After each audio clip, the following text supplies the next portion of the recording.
professioni è parte sociale e quindi firmataria del contratto collettivo nazionale degli studi professionali.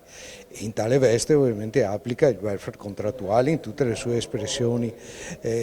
Poi abbiamo la peculiarità, ovviamente come professionisti, di essere anche gestori degli altri welfare, perché ogni giorno ovviamente con le ditte assistite noi incentiviamo proprio l'ampliamento di questa e l'applicazione e i versamenti ovviamente della parte economica del welfare di tutte le nostre aziende assistite.